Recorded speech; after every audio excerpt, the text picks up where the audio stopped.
Alright, before I get started here, let me just put my hat on here. I just want to show you my pack here I have today. I have a little more, I changed over to a different pack I had here. And I got lots and lots of pockets. I got lots of gear with me today. I got all my regular tackle, whatnot. I'll show you this in a second here. This is what my little day pack. I got a place for 2 water bottles, one on this side and one on this side. I like the metal because you can actually put it on a fire if you have to boil water. And I also like the feature of, on a day pack or any pack for that matter, is this chest clip, and also around the waist. If you're carrying a heavier load, it takes off all the weight from your shoulders. So I'm a little more prepared. I got my extra batteries. And what we're going to do today is, on the end of my, I got a little bobber here, and at the end of my line I have a nice little fly here. Just a standard little dry fly. The fish aren't too particular here. This stuff, if you're going to ever do any kind of dry fly fishing with you want the thing to float on the surface here. I don't know what this stuff is, but it's a oh, there's my phone here. Just take that here, shut that down here.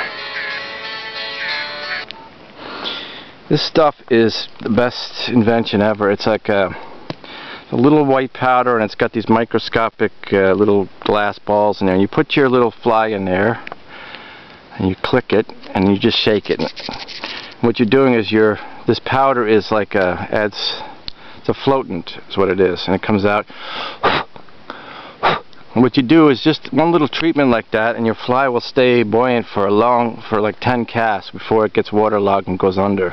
But it's very important to keep your fly at the surface.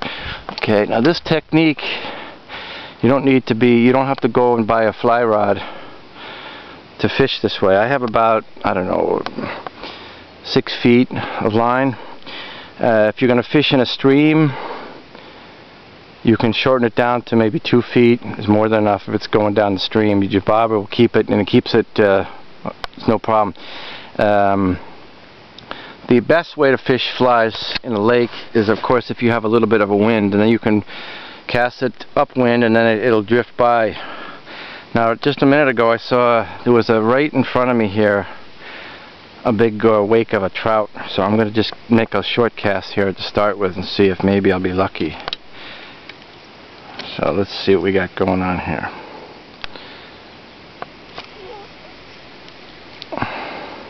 What I do is, as it's going out, right before the you can see how it float. Okay, and this sometimes could take. What's good about this method is you don't do anything. You just sit here and you wait. Sooner or later, the trout will come and they'll investigate that. It takes a minute when the bobber lands to. The fish get a little bit scared, but they come back, and hopefully they'll ignore the bobber and take the fly. And if this particular rod is a little bit short, but you can cast to actually make the bobber further out, so I might have to do here. We'll see.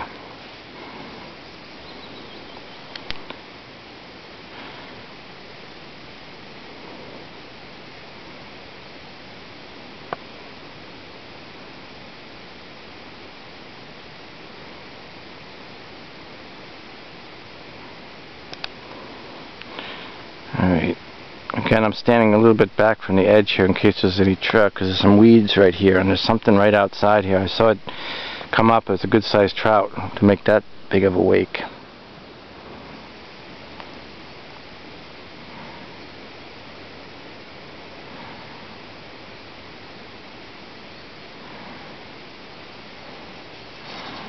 Okay, what I'm going to do is I'm just going to slide my bobber down just up a little bit. Actually, just pinch it here and slide it on up here.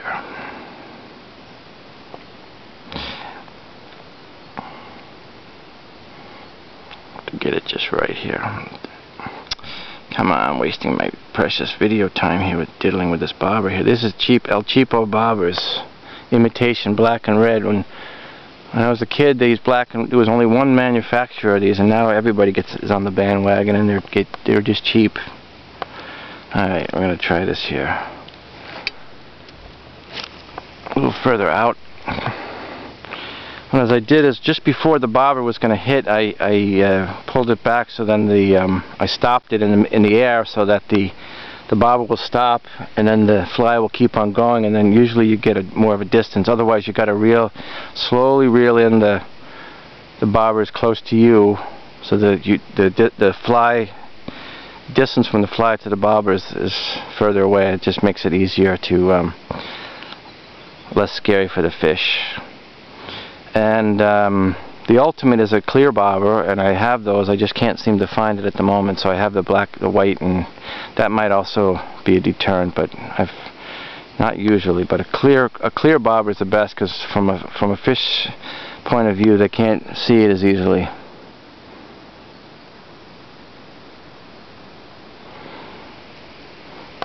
This particular lake I know has gigantic, and I'm talking about over a pound perch, maybe even bigger. I've caught, the very first day I fished this lake, right in front of me here, I caught like 5 perch, and all of them were over a pound. I just kept catching them. The school was here now.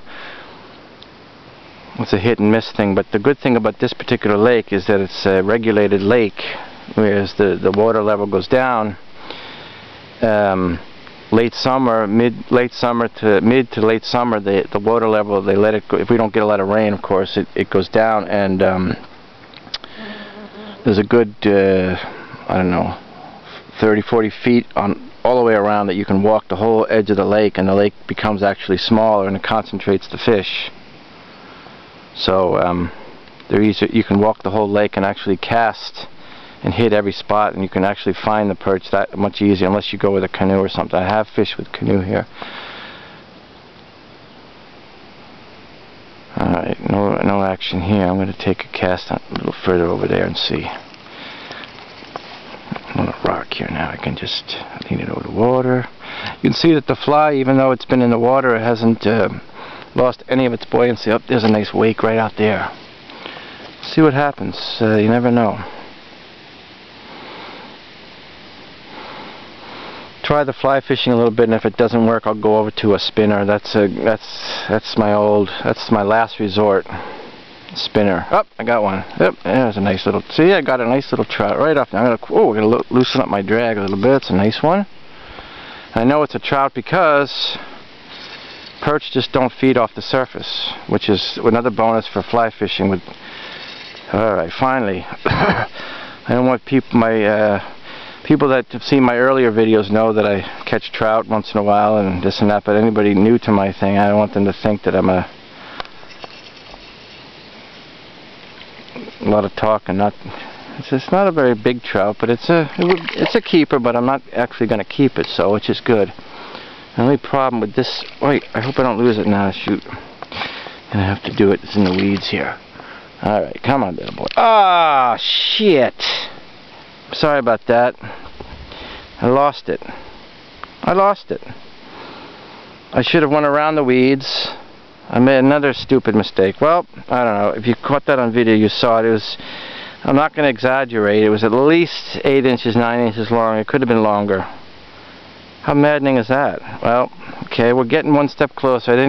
My last 2 videos, I didn't catch anything. At least you saw me catch one, and you saw the water and the ripple, so that's a little bit of proof. Well, I'm going to stop this video and tie on another fly real quick. Oh boy. Alright. What are you going to do? Even Ben got excited. He heard the fish splash, and he gets all excited when I catch a fish. He doesn't like fish. He doesn't eat fish. He doesn't even want to go near when I catch him, but he does get excited when I do bring it up to the edge. So I'm sorry, Ben. I'm going to tie another fly here. Okay, hold on a second here.